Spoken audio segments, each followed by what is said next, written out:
Buenos días amigos, bienvenidos a un episodio más de Chain Reaction Talks. Mi nombre es Laura Mayo. Yo soy Itzel Cadena. El día de hoy tenemos el grandísimo honor de contar con el coach de Team Soul, Danny. How's everything, Danny? Thank you for being here. How are you? Thank you for having me. Everything is well. Things are getting back to normal here in Miami, Florida. Things have, I think, been a little bit more normal here than they've been maybe in the rest of the world. Yeah, maybe Miami and parts of Texas, maybe. But yeah, things are getting back to normal and starting to feel a bit more normal. Yeah, actually, the UFC is doing all the shows or most of the shows in Florida, right? Yeah, and in Abu Dhabi and then in Jacksonville. Jacksonville is this weekend. Yeah. This weekend is going to be crazy. Yeah, Miami boy. Yeah. You want to bet? Don't bet, please. Don't bet because you're going to lose. I'm not going to lose. She always does that. I'm Always. Not this time. What's your bet?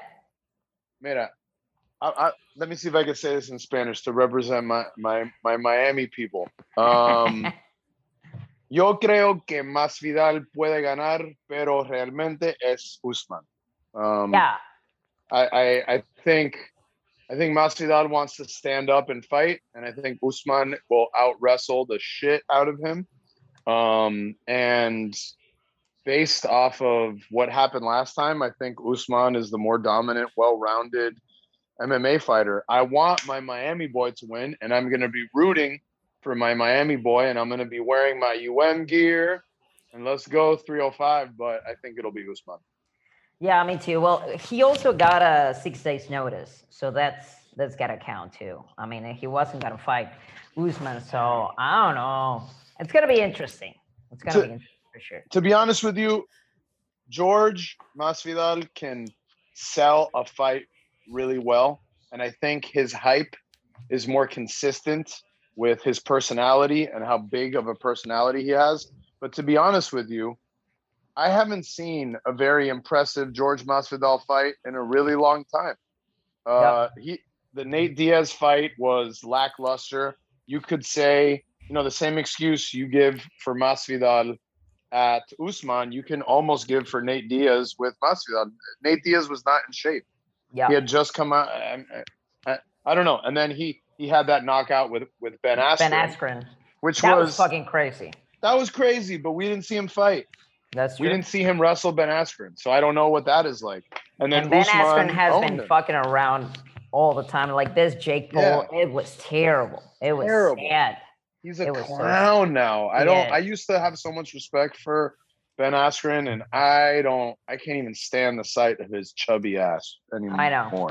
I don't want to see him at all. He can retire and look like that and be like that, but if he's gonna pretend he's an athlete and fight, have some respect. You gotta look. Get in shape, you fucking turd.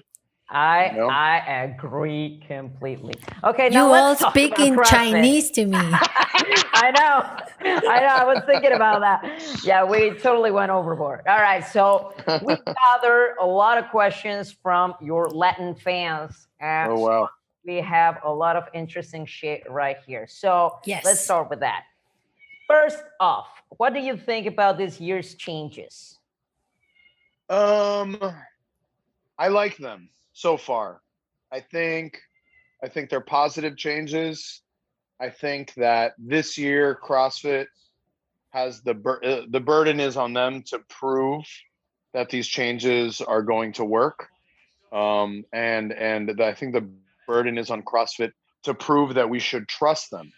Because I'll be very honest with you, I'm in a place in my opinion in life with CrossFit that I don't trust them at all.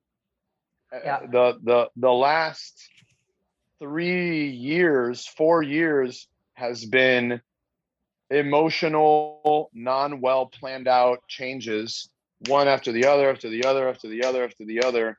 And when you're changing so much so fast, it makes it really hard to have a good foundation in the sport. When you're changing so fast, it makes it hard for people to follow your sport. You're essentially starting over.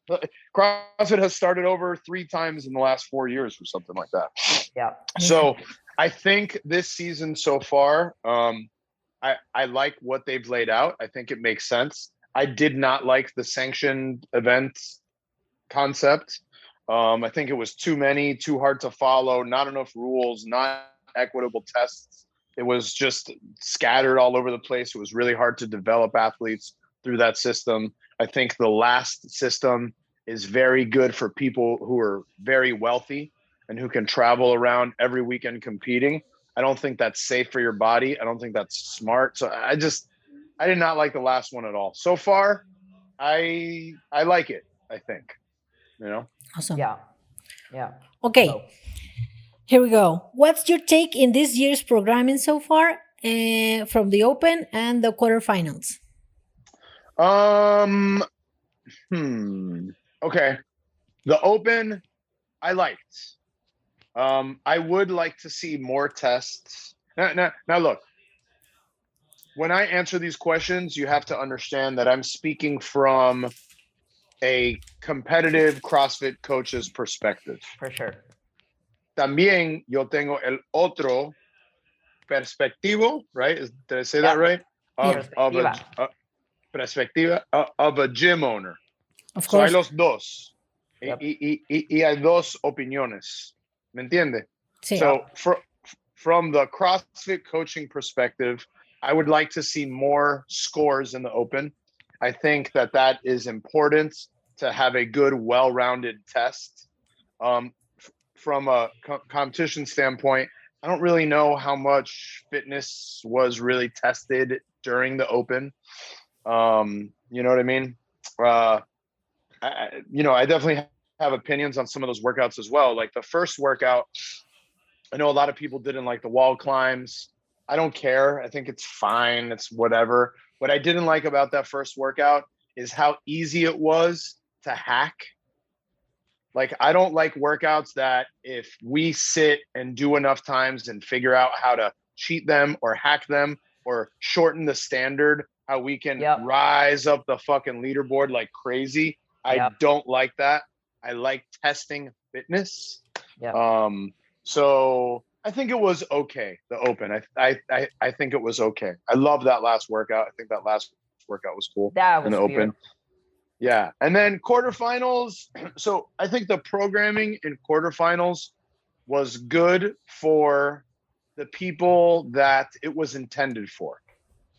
Right? I think quarterfinals was intended to weed out the weak. I think it was intended for the absolute elite. There are good tests for the elite. However, I don't think that they put enough thought into taking into what the 10% really means. 10% in North America, or whatever they call the region or the continent now, for men was like in the 7,000s or 6,000s. And the programming that they laid out for the top 7,000 men and women in North America was way too fucking hard. Yep. And I think it sucked that they made people pay first. I think it sucked how they made people follow that schedule. I think the video, I think it was too much, all around too much for the 10%. I think that they casted a very wide, inclusive net with 10%, but then they gave very, very, very specific and elite programming that wasn't even friendly for some people to do in certain affiliates, which, by the way, is fine. Right? That is totally okay. That's the but point. If they're going to do that, I'm sorry? No, that's the point of CrossFit. You all guys are crazy. Well, here's the thing. If they're gonna say this is for the 10%, I would like for it to be for the 10%. Yeah. You know what I mean? I had athletes that didn't want to do it, that were like, I just do the Open for fun, and they qualified, and I'm like, no, you should do it. And I pushed them to do it. And I was waving the quarterfinals flag before the Open even started. We're gonna keep training and we're gonna move on, and this is the ultimate goal now, and see how we fare in our tests. And half of these fucking kids couldn't even do half of the GHD sit-ups. You know what I mean? They did a snatch workout, and some people couldn't even pull it off the floor once. Now, look, that's okay. Okay. And some of my athletes have had some of the worst experiences like that. and have come back and have been stronger and better athletes. But that is not, they were telling two stories. They were saying inclusivity 10%, but then they're testing elite fitness. The elite falls way outside of the 10%. You know, it's way more elite. I think 10% is too much for what they did. You know, Coño, you can't even have a job and having had done it. Yep. You know what I mean? Totally. Yeah, I had athletes that couldn't do the whole thing exactly because of that reason. Coño, and I had talented athletes. I have a female athlete, you know, her name's Megan. If she's listening to this, what's up? But Coño, she's fit, she's talented. She could have done well in some of those workouts, and she couldn't even do it because she has a job. 10% work. Yeah. Tienen trabajo, necesitan trabajar. The elite games athletes tienen sponsors. They don't have to work. Of course. You know, so I'm kind of sour about that. I think that sucked a little bit, but for elite tests, I think they were fine, I guess. All right. Now, do you think this pandemic hurt athletes' performances overall? Oof. Holy shit. Yes, absolutely. From many different perspectives. I have an athlete who he's a games athlete. He was a national champion. I think he's fitter than your average national champion as well. And so he came off the games last year. Not a great experience. You know, he was one of the guys who went home early. Unfortunate. And then he jumped right into Wadapalooza training. And then right after Wadapalooza, as you know, the pandemic hit. And he had keys to a gym, and he was able to continue training. And he trained right after Wadapalooza. He was so fired up for going, you know, to continue training, to go to the games again. He was training 2 sessions a day, all out, everything he had. And I told him and his coach, who works with us, I think this kid has the potential to burn out. And there's no reason for someone to be pushing multiple sessions in this kind of volume right now, unless they're a professional athlete. I think that there's potential for serious burnout. Times are weird. People are depressed. He's training alone. He doesn't get to see anyone for days after days after days. It's just messy. And I don't think there's a reason to push in training. A lot of people like that burned out. People who thought that, oh, I'm just going to be mentally tough. And a lot of us didn't realize how long and hard this was going to be. Yep. It was very taxing on people's mental health, on people's physical health. Some people couldn't get to places. Some people lived in countries that couldn't even leave their house, you know? There's people training with suboptimal equipment, suboptimal schedules, couldn't get into a gym, et cetera, et cetera, et cetera, et cetera. I think it was really, really, really tough for a lot of athletes, for sure. Man, yeah. Yeah, totally. Okay, next question is, what's the main difference you see between Mexican and American athletes? And why is there such a big gap between their performances? Well, because I know it's your... We like, I don't know, I'm like new to this, but last year we were on Latin America, another region, and now we are in the top region now. So we're competing with the best. Yeah. I don't like that. I think that sucks. And it's not just because of Negra and Brenda and our itself, like our athletes in Mexico. That's not why I have that opinion. I just think it's completely unnecessary to do that. I think there is a huge gap. And I have no idea why they would have done that. In my opinion, I think that's a terrible decision, and I think that hurts the growth of CrossFit athletes in Mexico. Now, excuse me. It's hard for me to say specifically why there's a gap between los mexicanos y los americanos. I think I can speak to it better from a Latin American perspective as a whole. I know there's no continent of Latin America, but Latin America as a whole, the way that I've always seen it in regards to CrossFit, it's always like a couple years behind. You know, things struggles that we went through as affiliates. And look, there's some positive in that too, right? Because I've made mistakes in my CrossFit gym. And if a good Latin American gym is watching and listening and working with a gym, they can see the mistakes that some of our gyms have made and not have to make those mistakes in the future. You know, so there's a lot of positivity from being behind the 8 ball a little bit. Now, from the perspective of talent and progressing athletically, that is the downside of it. And I think that is also very much the same. I think there's another problem too. I think that there are certain outlier athletes, like there's certain shining stars in all of Latin America, like in all of the major countries that have CrossFit, there's certain shining stars. But the problem is they are one star in a country more oftentimes than not, you know? Yes. And when there's only one, you start to see this thing where that one athlete, their social media profile and their popularity in their really small country starts to grow more and more and more and more. And what happens a lot of times when you see that is the hunger in people to train goes away when you start experiencing some success. And a lot of times, some of those folks come to the US and they experience not having that success. And it's hard to rise to the occasion, to stay hungry when you're the biggest fish in a really small pool. Yeah. Totally. Yeah. You know, and look, that's not just the case in Latin America, right? Like the best athletes in the United States make a lot of sacrifice as well. And you're seeing athletes move from California to Georgia to train with Training Think Tank. Historically, you've seen athletes travel from all across the United States to San Diego to train with Invictus. Historically, you've seen athletes travel all across the United States to Miami to train with Soul.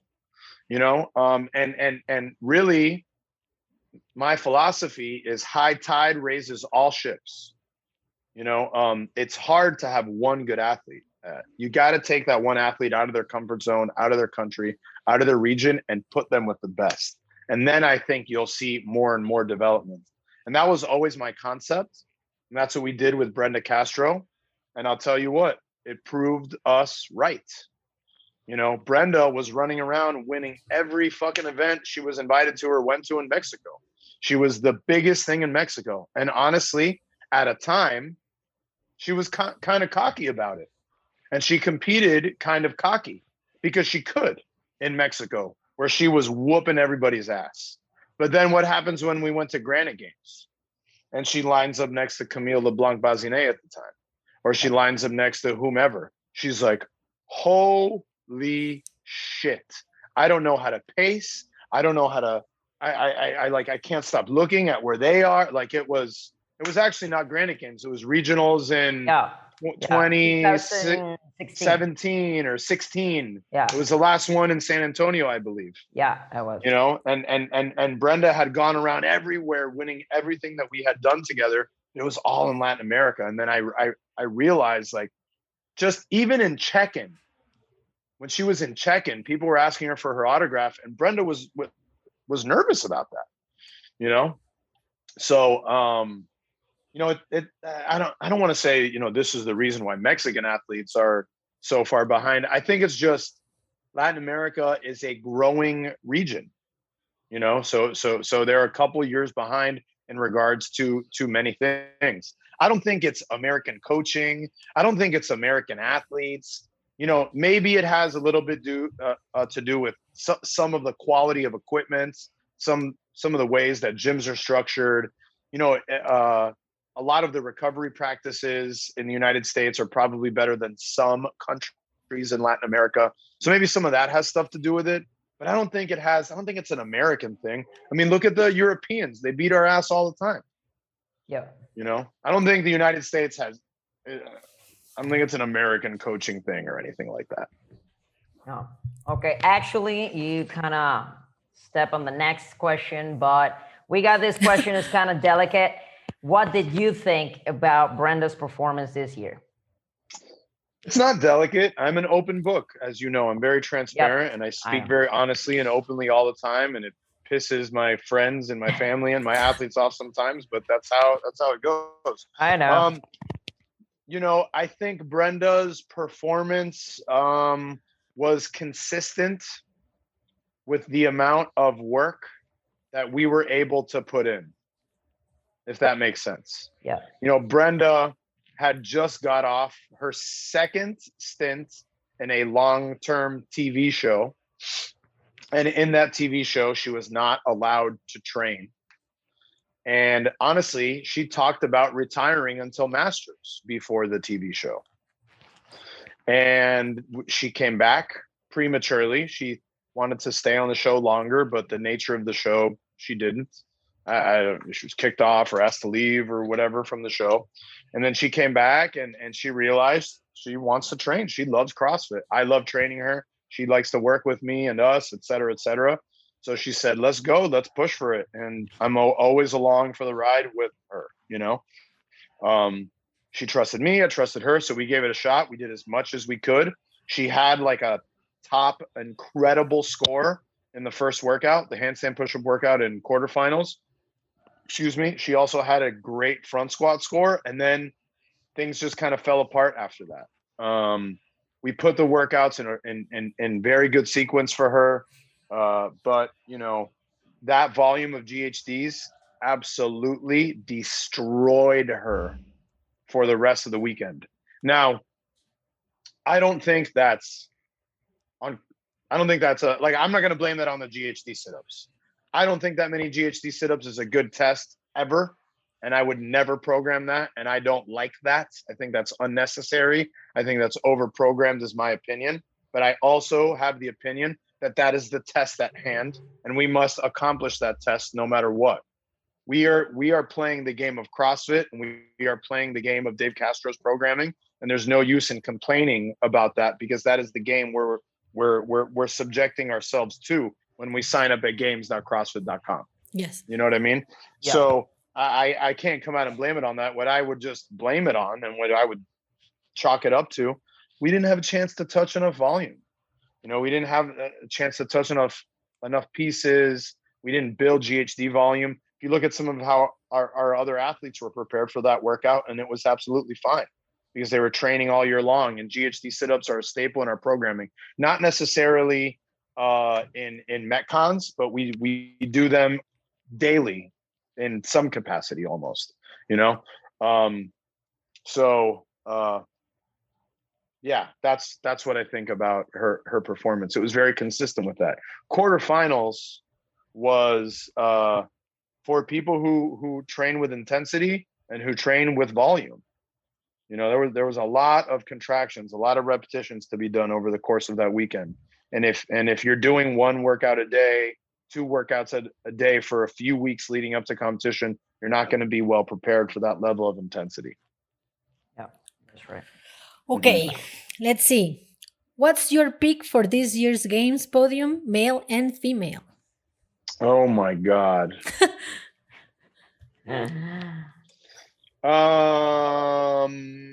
Man, I don't know. Look, I'll give you my first place for each. I think it will be Tia again. Of course. And I think I have to say Noah. You think? Yeah. I think it's his time, bro. But why? But why? I don't know. He Last year disappointed me a little bit. Last year especially, right? But I don't know if it's a mental thing or something.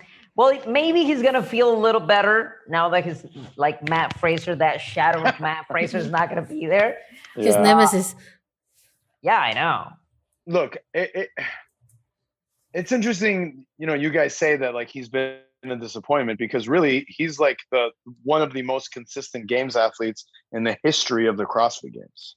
You know, I think when it comes to CrossFit, like, you know, Itzel obviously understands the complexities of CrossFit, but I think sometimes when it's time for us to put on our like fan hat, yeah, we kind of like lose the relationship with some of those things, and like take a moment and think about how incredible and dominant Noah Olsen has really been, and that he's worn the leader jersey more than anyone else in the history of the CrossFit Games, except for Matt and Tia.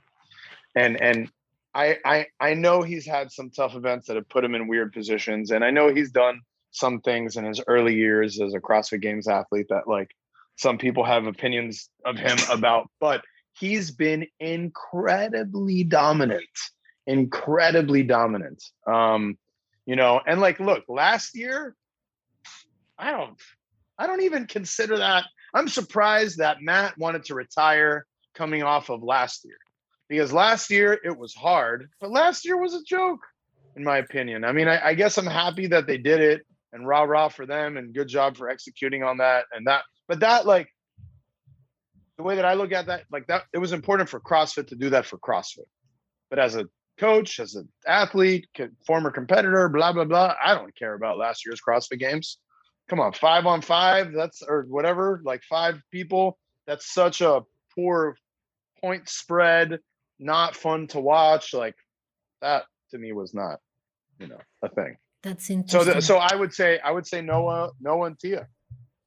All right, cool. Mm-hmm. All right, let's go for the next one. For a new athlete seeking the best coach programming, what should they be looking for, and how do they know they're in the right place with the right person? So the name of our program is Soul, S-O-U-L. And if you're following anything else, you're making a huge mistake. There's only one. That's a good businessman right there. Yeah. Yeah. There's only one. That's it. Nothing else is important after that. No, I'm kidding. So, well, I'm kind of kidding. I think quality in-person coaching is the best. Quality in-person coaching is the best. If you're at a gym and they have a good understanding of the mechanics of CrossFit from a competition standpoint, and you have a good in-person coach, that beats any fancy name, any program, any cool app, any cool fucking t-shirts or hashtags or fucking 7-day trials. That's the way to go, always. Even if I have an athlete that trains at a gym that has an amazing in-person coach, honestly, they should go and work with them, especially for certain things that I can't be present for, you know? So I think that is a very important thing. Secondly, I would look at the coaches' resumes. I would take into consideration, like, if this is where I want to go, have these people taken other people like me there? And I think that we fall short of that in competitive CrossFit programming all of the time. I think we fall for the big shiny toys and the big shiny programs and the best social media and the people who pay for the most ads and the people who pay their athletes to promote their brand. I think a lot of customers in our space fall for a lot of that silly shit, unfortunately, because what happens a lot is a lot of these programs kind of build a resume and profile through spending money on it and a lot of these shiny things. And then a lot of the customers end up realizing, like, wow, a lot of these programs have actually not truly developed anybody or anything at all. And they've made a career out of seeing other athletes that have been developed going, you know, making some progress and achieving some major things in our sport, and they go offer them money. You know, stuff. I've lost so many opportunities and so many athletes because we've never paid anyone.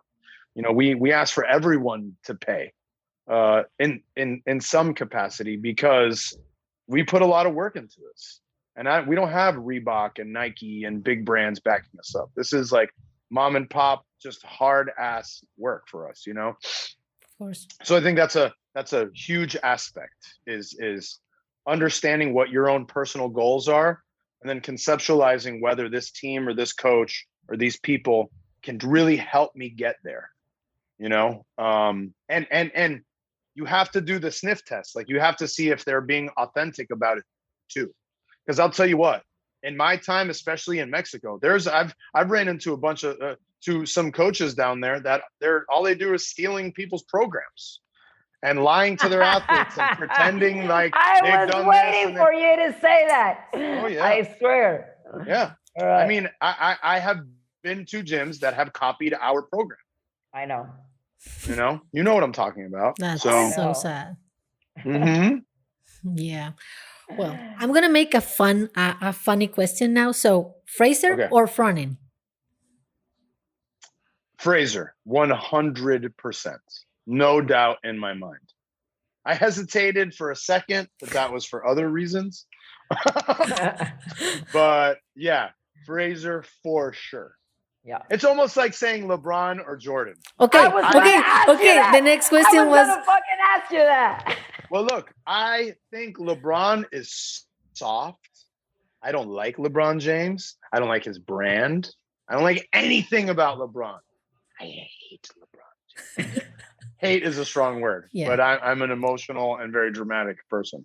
You know, but LeBron James is bigger. He's probably smarter. He's more athletic. He's stronger. He's a better, more well-rounded athlete. He's fitter. He eats Than better. Jordan? He's had a long. Yes. Than You're Jordan. breaking my Oh my heart right God. now. Bro, I'm a '90s guy. I mean, look. You're I'm wearing. breaking my heart. Look. I know. But look, Jordan played against a bunch of white guys. You know what I mean? Like, yeah. The league was I'm not gonna say it was dominated by white men, No. but like look at the NBA that LeBron James plays in now versus the NBA that Jordan played in back then. I mean, I know you're right about that, but still, you're talking about 6 rings, dude. I know. But you're talking about 6 rings in a very different era. You know what I mean? I'm not gonna argue anymore about this because Yeah. you're breaking my heart, right? But so next question. What do you think the Latin community should be focusing on to reach that elite level that our friends in North America have? Well, I think right now, post-COVID, I think competition is a huge piece of the puzzle. And I think that there's a lot that you learn competing. I also think, like, when I started coaching in Latin America, at that time, there were some athletes, including yourself, who were probably competing too much, right? So I think there needs to be a delicate balance with having good, healthy competition experience. What I'm starting to see now from Latin American athletes that are coming to me is they are lacking a lot of that experience. So like all the years of fighting with my Latin athletes of not to compete, now I need to push them out there a little bit more to compete, you know? And in the post-COVID world, I think the planning and strategically competing is going to be very, very, very important. So I think that's one thing. I think another thing is what I said before is the high tide raises all ships mentality. And I wish I knew how to say that in Spanish, because I think that's a very profound statement. Are you trying to figure it out? Yeah, I am. Cuando todos ganamos, todos ganen. I don't like, you know what I mean? No, like, yeah. I know what you mean, but I actually think there's a saying in Spanish that talks about that. I'm gonna look for it. Just forget it. I'm gonna look for it because I think it's very profound. High tide raises all ships. You know, something like a quality that I hate in an athlete or a team or a coach is like, if you have an opportunity to coach a higher level athlete, or you have an opportunity. En marea alta, todos los barcos se elevan. There you go. There you go. There you go. Cool. If you have an opportunity to bring someone new into your gym that can beat some people, that's a positive thing, you know, and a lot of times some athletes are scared of that. Yep. You know, and a lot of athletes want to be the fittest person in their gym. They want to be the fittest person in their program. They want to be the fittest athlete that their coach coaches. But that to me is a losing mentality. You want people to beat you. You never want to be the smartest person in the room. You never want to be the fittest person in the room. Absolutely not.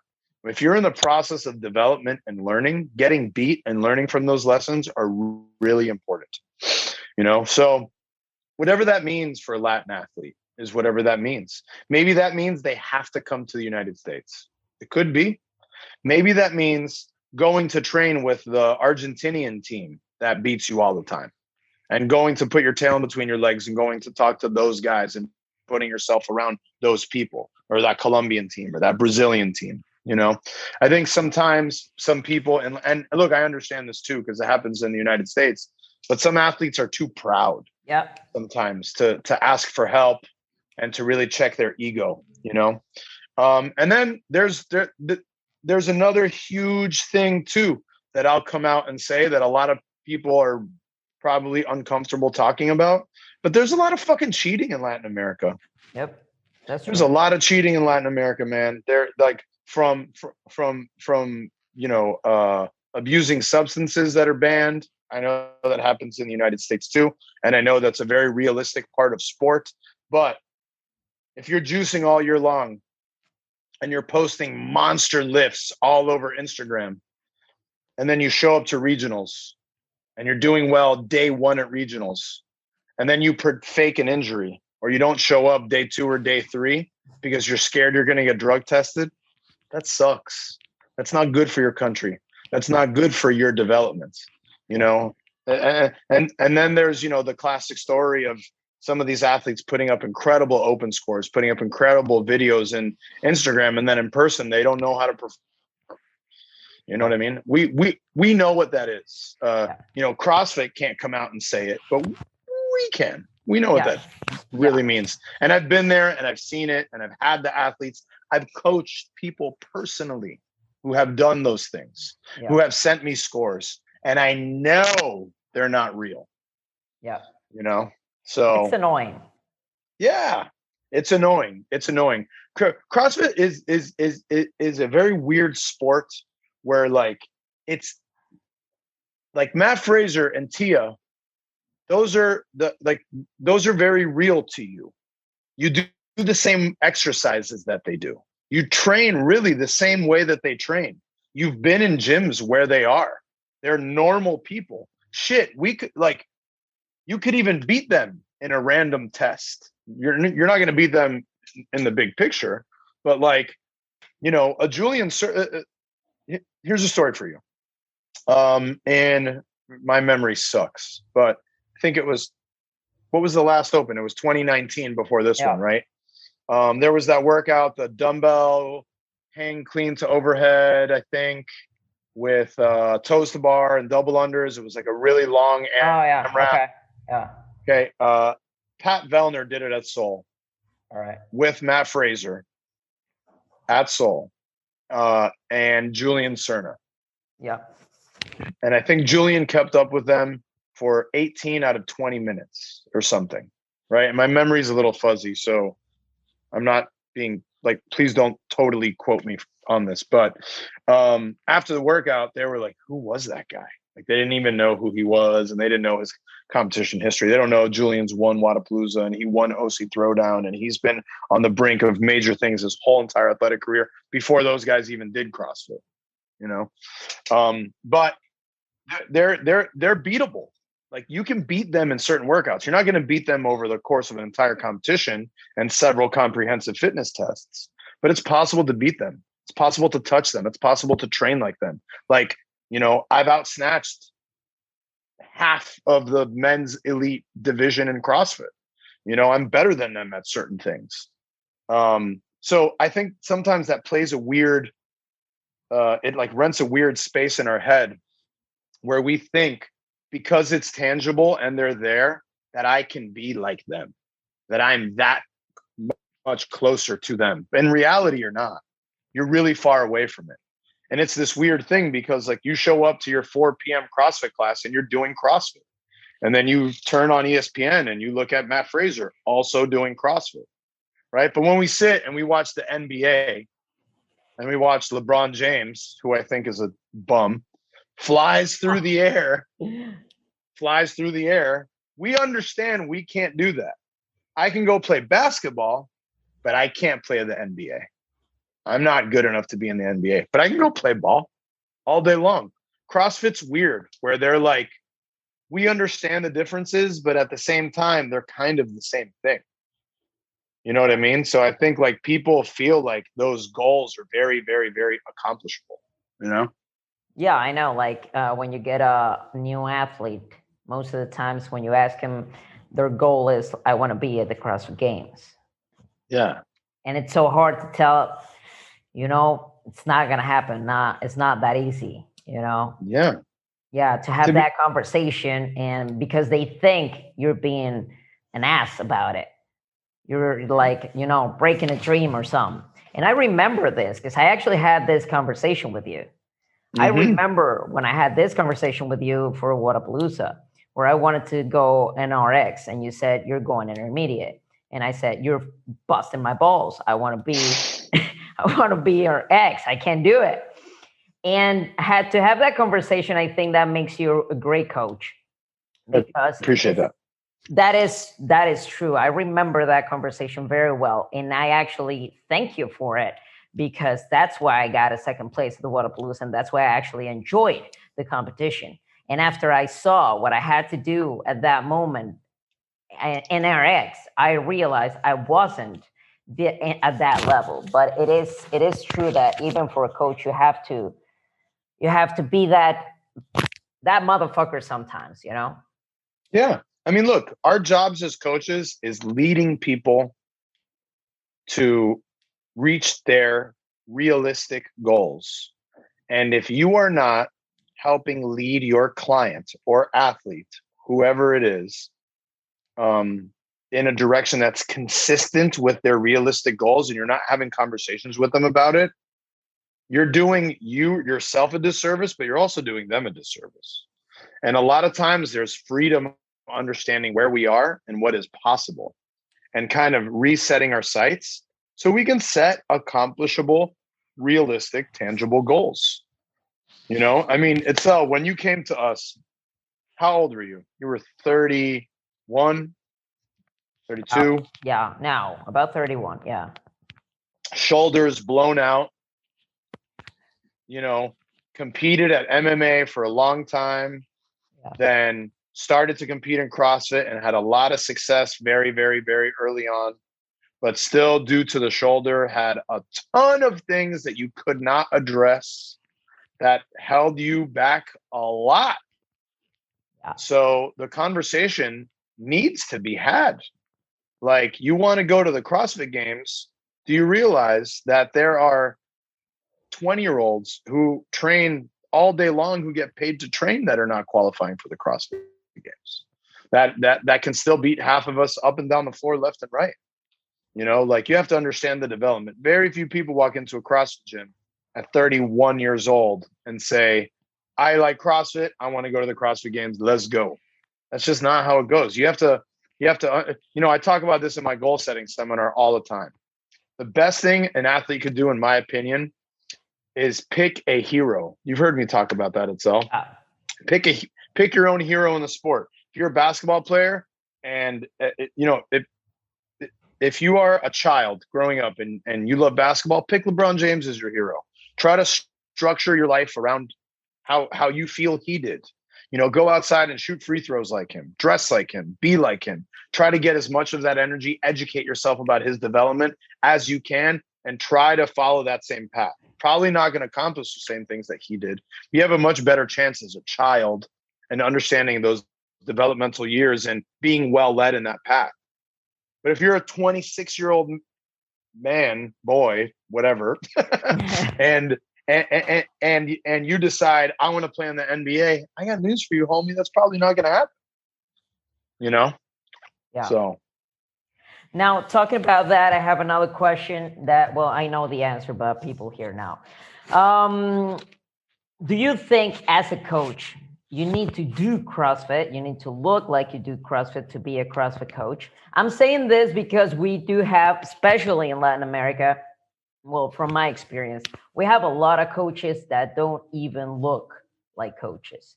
And I think in the sport of fitness, it's kind of, I don't know, it's not very coherent. But what do you think about this? I agree with you.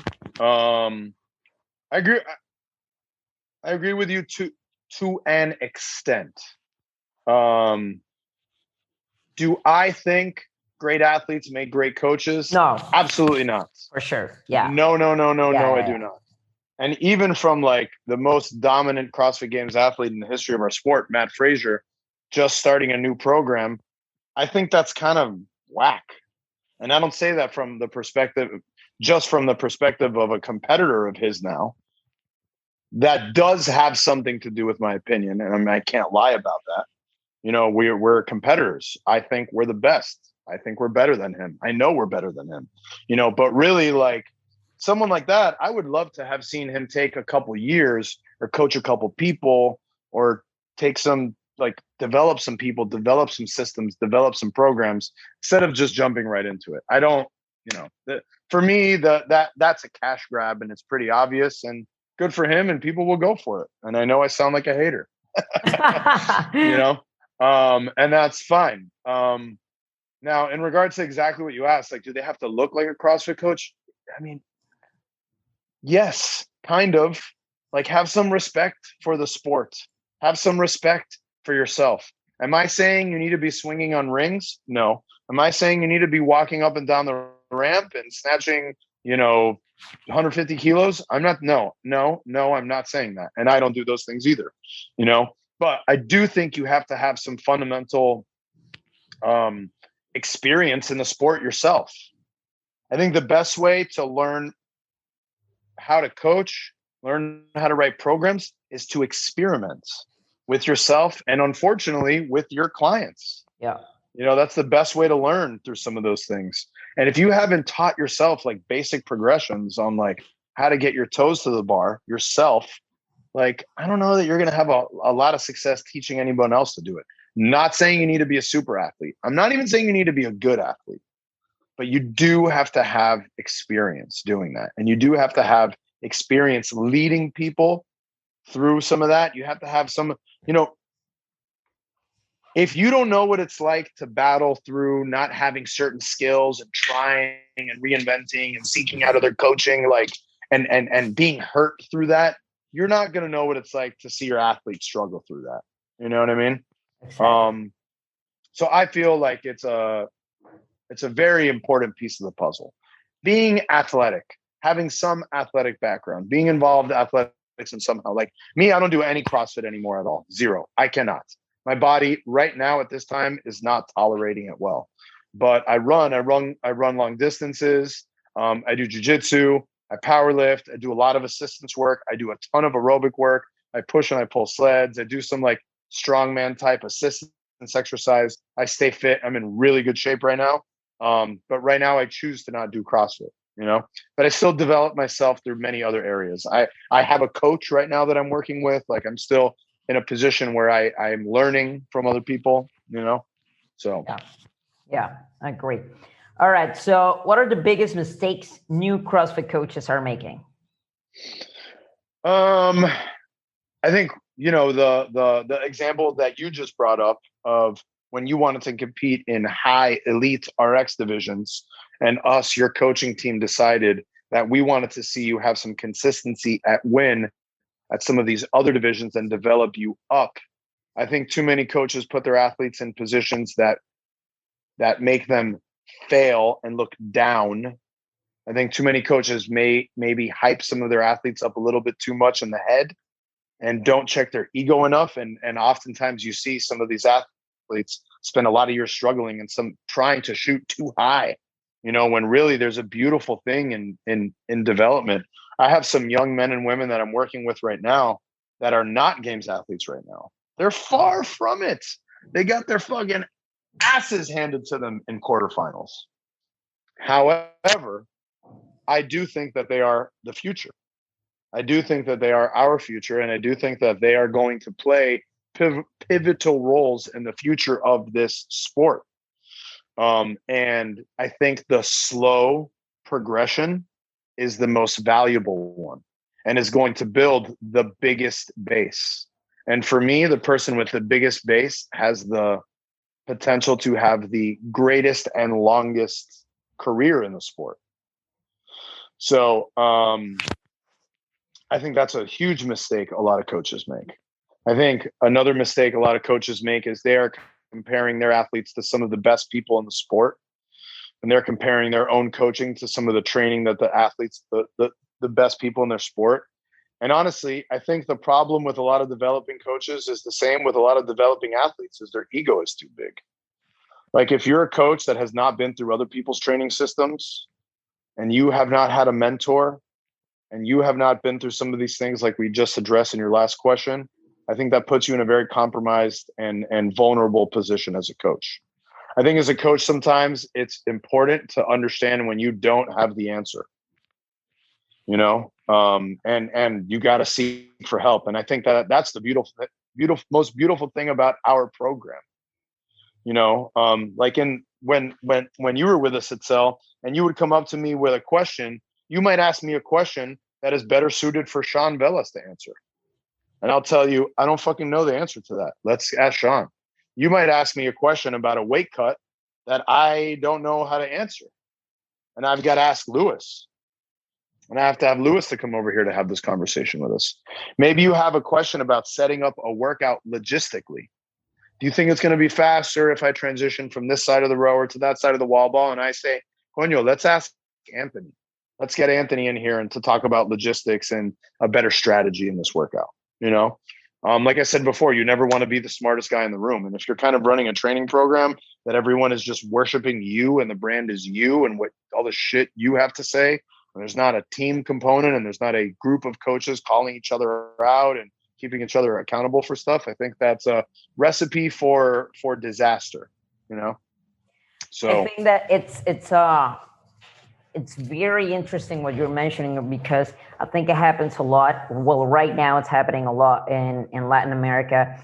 It's for some reason that I don't understand. It's very hard for us to come together, to work together. And one of the things that I see is, for example, in athletes, it's very rare to see what you see in the US. For example, what you see that you have Tia working with Brooke Wells, working with this other one, and, you know, kind of getting together to push each other and get the best out of each other. It is high tide raises all ships. Exactly. You don't see that in here. I'm talking about Mexico in particular. You don't see that in here. In fact, you see the opposite. You see, like, I don't even want to post my score until it's the last minute, because I don't want you to be an ass and just kind of add 1 or 2 reps just to beat me up. That is a loser's mentality. For sure. That is the same mentality of the girl that doesn't want the girl at the gym down the street to come over because she knows she'll get beat. Exactly. Yeah. You need to thrive off of competing and wanting to beat people. That should fuel you. That shouldn't scare you, you know? And I really believe in that high tide raises all ships mentality. And yeah, that is a huge problem from a coaching perspective and from an athlete perspective. You know, I want to work with people that are like, my workout's done, post my score, let's go. Yeah. Ain't nobody beating that, because I did everything I had to do. I don't want to doubt in my athlete's mind. Those are the most dominant athletes I've ever coached. Brenda at her best, Melissa Alonso at her best, Danielle Yopes at her best, Todd Smith at his best, Julian Cerna, Ray Fernandez, Dylan Betancourt, Sam Briggs, Danny Horan, these people with energy that when they know when they're on top of their game and they're like, post my score, none of these fucking bitches are going to come after me after that. I did everything that I have to do. No repeats. Let's not talk. Put my score up. Let's go. Next one. You know? I think that plays a huge role for sure. Yeah. All right, next one. Why do you think Fraser was so dominant? Do you think it was raw talent, his program, truly harder work than somebody else? What do you think was the element that made him so dominant? Shit, man. That's a very good question. It's not beta alanine, like everyone wants to say now after his Joe Rogan interview. Yeah. Okay. So look, I'll tell you this. From a movement perspective, understanding his own kinesthetic fitness and just having an awareness of his own body. Well, having the genetics of having parents who were Olympians helps for sure. right? I think genetics play a huge role in our development, in our own fitness, and our capacity to be athletic. Can you be athletic and not have genetic markers leading that lead in that direction or that point in that direction? Yes, but it's so much easier when you're a genetic freak, you know? Not saying he's a genetic freak, but when you have parents that are Olympians and understand that mindset helps tremendously. I don't know a lot about how he, I know him. I've talked to him. We've eaten many meals together. He's trained at my gym. We've shared moments together. I don't know a lot about like his formative like child years, how he was raised mentally, what their mindset was, what it was like in their household. But coming from a household that having two Olympians, you had to have some discipline drilled into you, and he's a very disciplined man. And I think that is a major contributing factor is having discipline. Going back to my original point, sorry, I got distracted. From a movement-based perspective, which there are athletes that prove that that's not always who wins. Again, I just talked about her, Samantha Briggs. I coached Samantha for a year and a half. She's not the best mover, but she's won the CrossFit Games. And she's also one of the most dominant CrossFit athletes in the history of our sport as well. So there are outliers, but I think Matt's background in weightlifting and the level of weightlifting and when he started weightlifting and how well he weightlifted set him up for success in a huge way, and I think the combination of the discipline and his movement quality and his willingness to train, I think was just kind of the perfect storm, I don't even know if he's the best height for CrossFit. He's a good height for CrossFit, but I don't even know that he's the best height for it as a whole. I think that his ability to be a absolute monster on the rowing machine, on the bike is crazy. He's so fit. Oh my God. Yes. That's something that Fikowski, like someone who's built like that should own. Matt Fraser's a monster on the bike. He's not built for that. The air bike or the biker? The air bike. Oh my God. He's a powerful man who performs some of these exercises like, he's a Fikowski type or build. I don't know, man. I don't really know how to put a lot of those pieces together.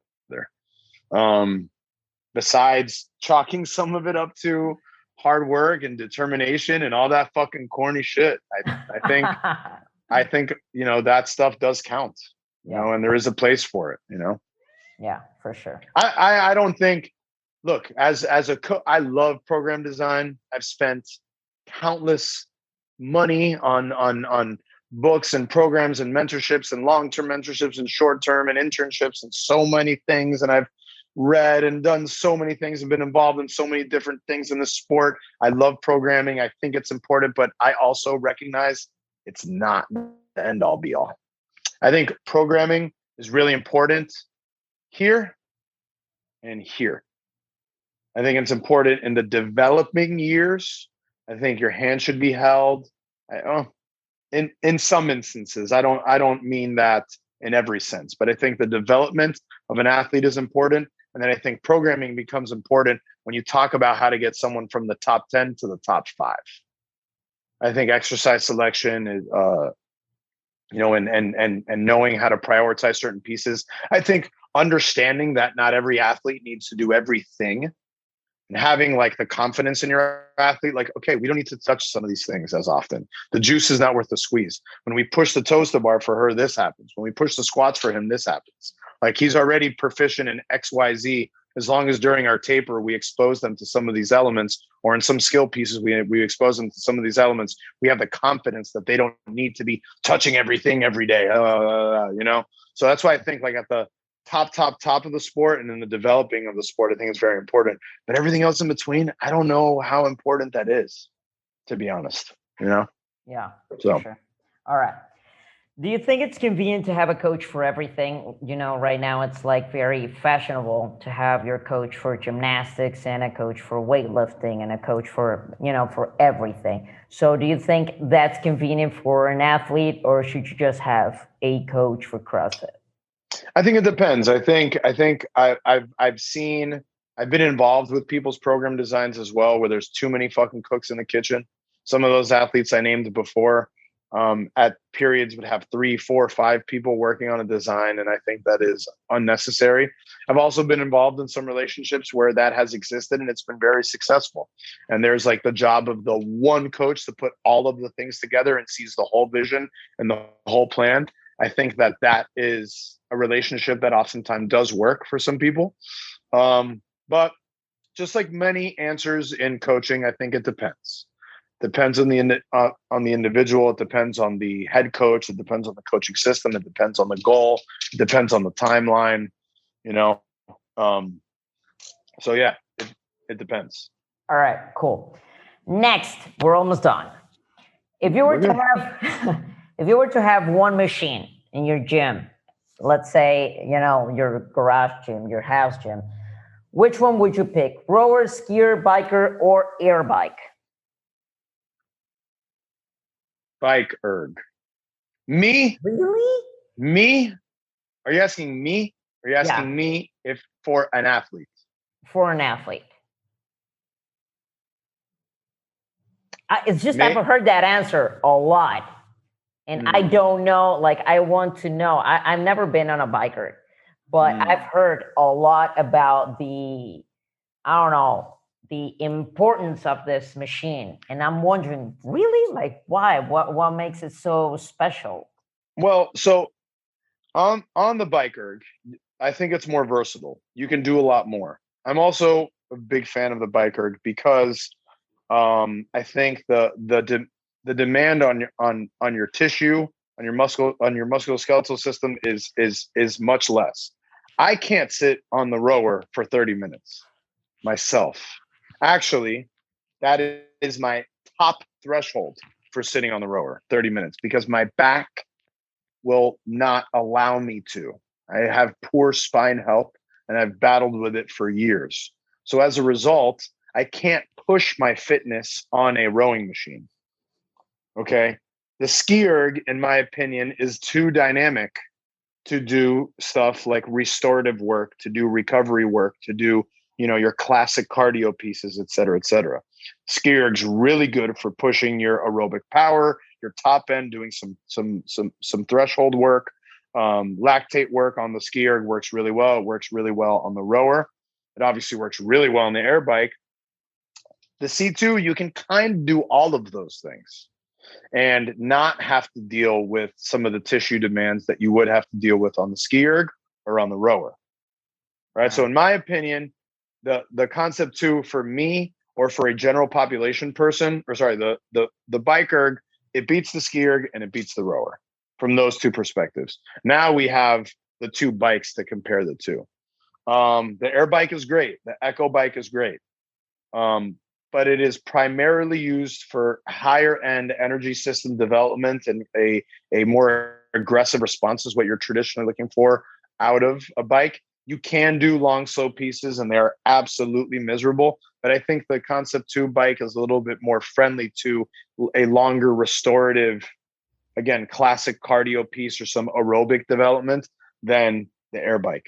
I also think the monitor on the Concept 2 bike gives us a lot more data, a lot more information, and I think it's a lot more trustworthy. I don't really trust monitors on air bikes.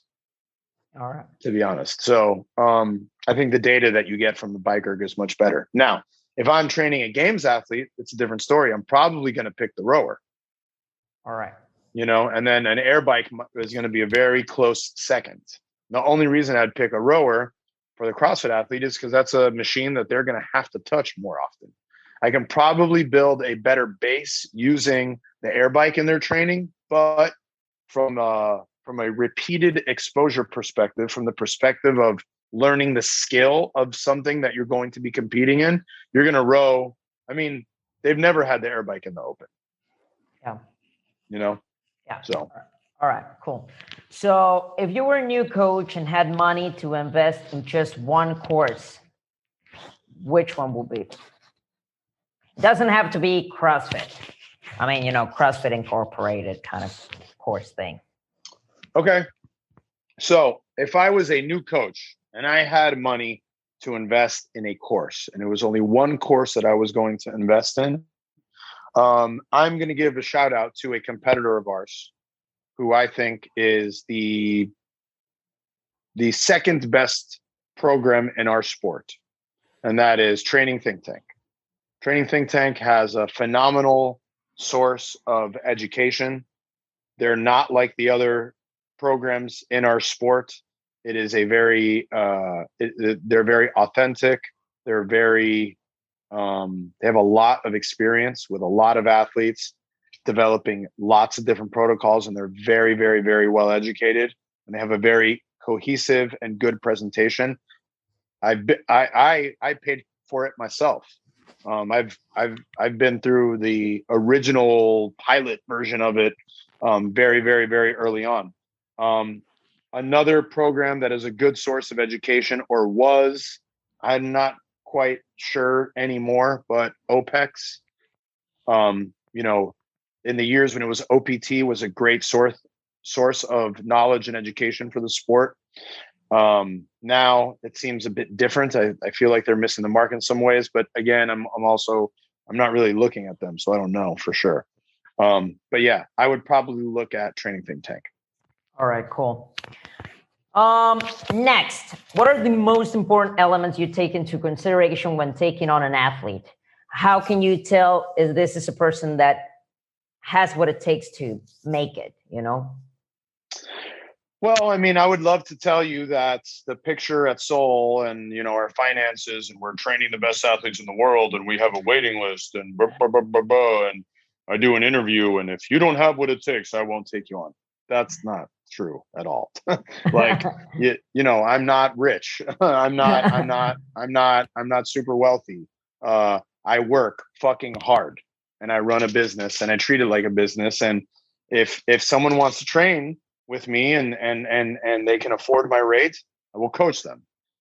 Now, I will not coach someone who is running around telling the world that they think or they want to be a CrossFit Games athlete. Doing that goals assessment is a huge piece to the puzzle.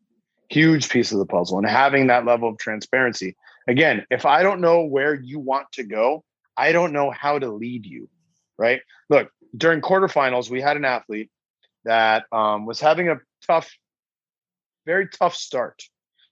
And this athlete on day 3, they showed up at the gym. I looked at this person. They looked at me. We were like, what do we do? Like, what, you know, and what I said to this person is, what do you want from me? Like, do you want me to just be your cheerleader right now? Or do you want me to like give you my real opinion on what is happening and what we need to do to make this better? Because you might not want to really, maybe you don't want to hear what I have to say right now. And I have to understand that as a coach too. And that's why I provided that perspective, because, you know, after having such a tough start and a tough weekend and dealing with a couple injuries, maybe your athlete's just fucking over it and they don't want to hear it right now. And you got to understand when that's happening as well. You know, you got to make sure you give the level of care to your athlete that is consistent with what they want and what they need and where they're at, you know? So like, I'll take anyone on that has goals. It doesn't matter who. Like I am, look, I'm right now on my other tab. I have like all the personal program designs that I'm currently working on. And right now I'm working on 1, 2, 3, 4, 5, 6, 7, 8, 9, 10, 11, 12, 13, 14 different program designs. And out of those 14 different program designs, 2 of them have the potential to go to the CrossFit Games this year. That's it. You know, I'm not coaching a huge roster of a bunch of badass CrossFit Games athletes. However, every single one of these athletes does have some kind of tangible goal in their life and in their fitness. They're not just like showing up doing whatever. You know, we have certain protocols, we have certain testing measures, we have certain things that we're emphasizing on working on to tell their fitness story. And for some of these people, it's right now, it's just powerlifting and riding the air bike on weekends. For some of these people, it's doing a little bit of pressing, pulling, and squatting, and doing jujitsu 4 times a week. For some of these people, they're doing their first weightlifting meet. You know, like, but they're all people who train and live their life goal-minded and goal first. They're all goal-oriented people, you know? For sure. All right, cool. Last question. What tips can you give to those athletes that made it to the semifinals?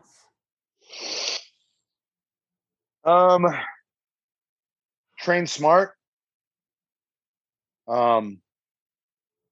Work your way back in training. So like understand that the goal right now is semifinals. Start to conceptualize and understand what semifinals looks like and feels like.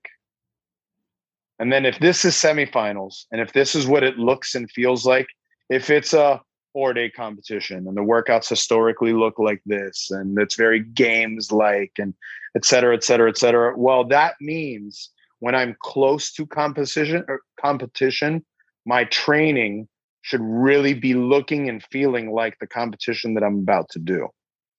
Right. And then we have to work ourselves back from there, starting slow. And that is essentially the easy way to describe what good programming is. That is periodization, you know, starting, like developing someone slow and ramping up into competition shape. If I'm 8 weeks out and I am right now training Thursday, Friday, Saturday, Sunday, doing 3 big high intensity competition pieces a day, and I'm 8 weeks out, I'm not going to last. Does that make sense? Yeah, for sure. So I think it has to be very well progressed. And that's really my advice doing anything in training. You could say right now, Danny, I want to hit a heavy back squat on Saturday. How do I do that? How do I set up my attempts? How do I set myself up for success to hit my heavy single on Saturday? And then I tell you, well, it's all what do you want to hit on Saturday? And you're say 100 kilos. Okay. So your attempts, don't write your warm-ups bar, then 2 sets of 3 at 40, then 2 sets of 3 at 50, then 60, 80. No, my friend. Right on the motherfucking board, your goal. 100 kilos is your goal. And if 100 kilos is my goal, what does my attempt need to be before 100? Is it 90? I don't know. Is it 9? Are you the kind of athlete that you need to take 3 attempts and the minute before that to feel confident, whatever? Maybe it needs to be 95. Maybe you're just going to take a big ass jump and it's 80. I don't know. But look at the end result, look at the goal, look at what we want to achieve, and work your way back from there. So if I'm a semifinals athlete, hopefully I'm being led by somebody that understands that concept, that understands what a proper taper, that understands what a proper lead up to an event like that should be, you know. And you better hope, bet that your training has elements of what that competition is going to look and feel like. I hope you have a judge coming into your gym judging you a few times a week. I hope that your coach is making you sit and read standards and going through some of those exercises and understanding that knowing the standards is just as important as knowing the workout. For sure. You know, kind of look, it's not the magic for everyone, but the differences, and again, Matt Fraser is an outlier, but the differences between first and third place at most competitions is making mistakes, competition errors. Like I said before, getting off the rower on the left side versus the right side. Oh, you just went from first to second in that workout.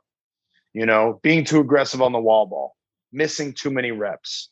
You know, in our seminars, we often talk about the art of competition. And there definitely is an art of competition. And if you don't have the experience in competition and you're preparing for semifinals right now, you still have the potential to learn some of those things if you're being led by a good coach that's been there. And he or she can put together some protocols and make your kind of structure your training around stuff like that. Right. And you should be simulating some of that feeling. Right. And then when you get really close to competition, like you should be looking at what time your heat is going to go. And really the weeks leading into it. I mean, you've been at Seoul for 100 of them. You should be in training camp right before competition. For sure. You know, and the 2 weeks before, the 10 days out, you should simulate an event at your gym. And then when you're done with that, that's when your taper starts. You know what that's like. You've been through a bunch of those with us. That's all. Yeah, for sure. I love this interview. Me too. I want to thank you so much for your time. Really, it's you're probably one of the coaches that I admire and look up the most. So this was a pleasure and an honor for me to have you on here. I want you to please tell our audience where to find you and, you know, all your social media stuff. Sure. So you can find me on Instagram, DannySoul305. I'm on Facebook, but I don't really use it that often unless it's for business or gym stuff. The online program you can find at Team Soul. We have Olympic weightlifting programs, powerlifting programs, at home programs. We're not all about competition. We have an at home program that you can use dumbbells and boxes and jump ropes. It's really fun at home program. We sell our affiliate programming, and then we have multiple levels of competition programming as well. So you can find all that at Team Soul. And then for all gym related stuff, it's CrossFit Soul. Right. So our website that has all the information of all our competitive stuff is www.teamsoultraining.com. Awesome. All right, let me say goodbye in Spanish now. Gracias a todos los que nos estuvieron escuchando. Espero que se hayan llenado de tanto conocimiento como yo, hablando aquí con un gran experto y gran maestro del tema desde hace muchísimos años. Yo he tenido el honor de estar también bajo su ala. Es una excelente persona, además de una excelente coach. Entonces, por favor, escúchanlo, suscríbanse y pues ya saben todo el show. Nosotros estamos en Chain Reaction Talks. Gracias. Thank you, guys.